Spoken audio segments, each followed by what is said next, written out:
Hello students, welcome to वायु learning. आज हम स्टार्ट करेंगे क्लास 12 बायो का chapter 6 molecular basis of inheritance.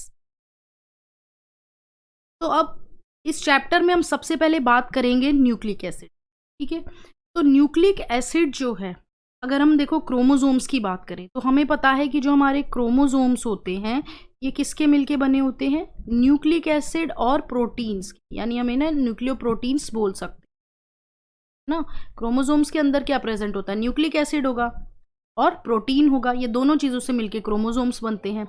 तो न्यूक्लिक एसिड्स को सबसे पहले किसने देखा था, फ्रेडरिक मिशर ने 1869 में किसके अंदर देखा था, न्यूक्लियस के अंदर देखा था। कौन सा न्यूक्लिक एसिड देखा था उन्होंने डीएनए को देखा था। ओके, और उन्होंने क्या कहा था, इसको नाम दिया था न्यूक्लिन। ध्यान रखना है, न्यूक्लिक एसिड को सबसे पहले फ्रेडरिक मिशर ने 1869 में रिपोर्ट किया था। उन्होंने न्यूक्लियस के अंदर इसको देखा था। क्या था वो न्यूक्लिक एसिड, डीएनए था। क्या नाम दिया इसको, न्यूक्लिन नाम दिया।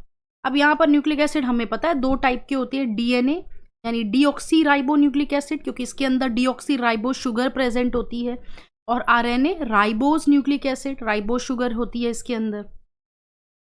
तो अब ये न्यूक्लिक एसिड यानी जो डीएनए आरएनए है, ठीक है, इसके लिए हमें पॉलीन्यूक्लियोटाइड चेन का स्ट्रक्चर समझना पड़ेगा। तो हम जब आगे रेप्लिकेशन जो है, ट्रांसक्रिप्शन, ट्रांसलेशन, उनको समझने में हमें आसानी होगी। ठीक है, तो अब हम समझेंगे जो एक पॉलीन्यूक्लियोटाइड चेन होती है उसके अंदर क्या क्या चीज़ें प्रेजेंट है, वो कैसे मिलके बनती है, वो अब हम समझें। तो देखो यहाँ पर ये स्ट्रक्चर बना हुआ है किसका, पॉलीन्यूक्लियोटाइड चेन का। अब यहाँ पर ये हमारा क्या है, एक पेंटोस शुगर है। ठीक है, ये हमारी एक शुगर है, और ये क्या है, नाइट्रोजिनस बेस है। ये है नाइट्रोजिनस बेस। अभी सिर्फ इतना ध्यान रखना, ये नाइट्रोजिनस बेस है, इसके बारे में हम बाद में बात करेंगे। तो sugar molecule plus nitrogenous base, ये दोनों मिलके क्या बनाते हैं, न्यूक्लियोसाइड।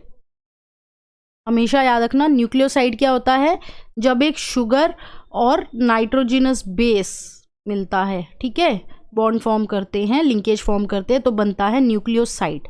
ध्यान रखने वाली बात क्या है, ये शुगर का कार्बन 1 है, ये कार्बन 2 है, ये कार्बन 3, कार्बन 4 और यहाँ पर कार्बन 5। ठीक है, अब जो कार्बन 1 होगा पेंटोस शुगर का, वो नाइट्रोजिनस बेस से लिंक होगा। तो यहाँ पर ध्यान क्या रखना है कि नाइट्रोजिनस बेस और पेंटोस शुगर का जो कार्बन 1 है, इन दोनों के बीच में जो लिंकेज होगी वो कौन सी होगी, N glycosidic linkage. N glycosidic linkage, ये हमें याद रखना है। ठीक है, तो यहां पर अब ये बन गया न्यूक्लियोसाइड। ये बात थी न्यूक्लियोसाइड की।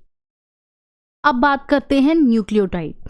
देखो न्यूक्लियोटाइड क्या होगा, जब एक शुगर, जब एक नाइट्रोजिनस बेस और जब एक फॉस्फेट ग्रुप, ये तीनों जब मिल जाएंगे तो बनाएंगे ये न्यूक्लियोटाइड। ओके, अब यहां पर न्यूक्लियोटाइड में जो हमें ध्यान रखना है वो क्या है, कार्बन 5th ऑफ OH। ठीक है, जैसे यहां पर ये दिया CHH, ठीक है, तो कार्बन 5th पे, ठीक है, जो OH रहेगा वो लिंक रहेगा किससे, फॉस्फेट ग्रुप से। तो इनके बीच में जो लिंकेज फॉर्म होगी उसको हम बोलेंगे phosphoester linkage. Phosphoester linkage. Okay, तो यहां पर ये बन जाएगा एक न्यूक्लियोटाइड, जिसके अंदर एक नाइट्रोजिनस बेस है, जिसके अंदर एक शुगर है, जिसके अंदर एक फॉस्फेट ग्रुप है। ये मिलके बनाएंगे न्यूक्लियोटाइड। ध्यान रखना है, कार्बन 5th का जो OH ग्रुप है उससे फॉस्फेट ग्रुप जो होगा वो लिंक होगा, और इनके बीच में जो लिंकेज बनेगी उसको हम बोलेंगे फॉस्फोएस्टर लिंकेज। तो यहाँ पर हम क्या देख रहे हैं कि एक न्यूक्लियोटाइड जो है वो दूसरे न्यूक्लियोटाइड से क्या है, लिंक है। ओके, यानी कि यहाँ पर एक ये न्यूक्लियोटाइड, दूसरा न्यूक्लियोटाइड ये, इन दोनों के बीच में क्या बन रहा है, फॉस्फोडाइएस्टर बॉन्ड बन रहा है। ओके, तो इस तरह से क्या बन रही है, एक पॉलीन्यूक्लियोटाइड की चेन बनती चली जा रही है। अब फिर हम डीएनए को क्या बोलेंगे कि डीएनए क्या है, एक पॉलीमर है डीऑक्सी राइबो न्यूक्लियोटाइड का। ओके, जिसमें हमें एक चीज़ ध्यान रखनी है कि 5 प्राइम एंड पे हमेशा फॉस्फेट ग्रुप होता है और 3 प्राइम एंड पे हाइड्रोक्सिल ग्रुप होता है। ये चीज़ हमें ध्यान रखनी है। तो अगर हम ये डीएनए की लेंथ की बात करें, यानी जो लेंथ होगी डीएनए की वो क्या होगी, कितने उसमें न्यूक्लियोटाइड्स प्रेजेंट है, उसी को हम बोलेंगे डीएनए की लेंथ। तो इस बेसिस पे अगर हम ह्यूमंस की बात करें तो इनके अंदर अगर हम हैप्लॉइड सेट की बात करें तो वहाँ पे कितने जो हैं वो बेस पेयर प्रेजेंट होंगे, 3.3 इंटू 10⁻⁹ बेस पेयर, ये हैप्लॉइड सेट में होंगे। ओके, अगर हम यहाँ पर ई कोलाई बैक्टीरिया की बात करें तो यहाँ पर कितने बेस पेयर्स होंगे, 4.6 इंटू 10⁻⁶ बेस पेयर। और बैक्टीरियोफाज लैम्डा की बात करें, है ना, लैम्डा, तो यहाँ पर कितने होंगे, 48,502 बेस पेयर्स होंगे इसके अंदर। और इसमें 5x174 में इसमें कितने होंगे, 5386 न्यूक्लियोटाइड्स इसमें प्रेजेंट होंगे। तो ये जो इन्फॉर्मेशन है ये हमें ध्यान रखनी है, और स्पेशली यहाँ पर हमें ह्यूमंस का याद रखना और ई कोलाई का याद रखना है, क्योंकि यहाँ से कुछ न्यूमेरिकल्स जो हैं वो बनते हैं।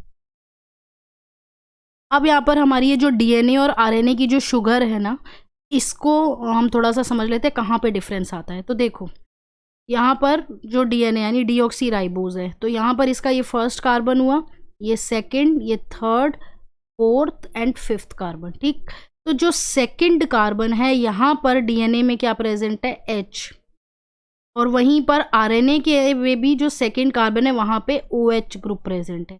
यही दोनों में डिफरेंस है, एक ये डिफरेंस है, ठीक है, जो इनका स्ट्रक्चर देख रहे हैं ना शुगर का, उसमें हमें क्या दिख रहा है, सेकंड कार्बन में डीएनए में H है और आरएनए के अंदर OH प्रेजेंट है। बेस का ध्यान रखना है कि यहाँ पर पिरिमिडीन्स और प्यूरिन्स, ये आपको जो लास्ट चैप्टर हमने 5th चैप्टर किया था उसमें भी प्यूरिन और पिरिमिडीन समझाए थे, अभी मैं फिर से बताऊंगी जब चारगफ रूल पढ़ेंगे।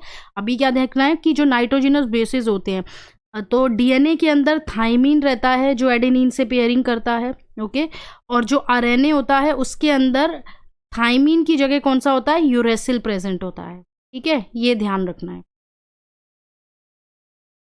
अब जो आज की क्लास का जो हम लास्ट टॉपिक है वो पढ़ेंगे चारगफ रूल।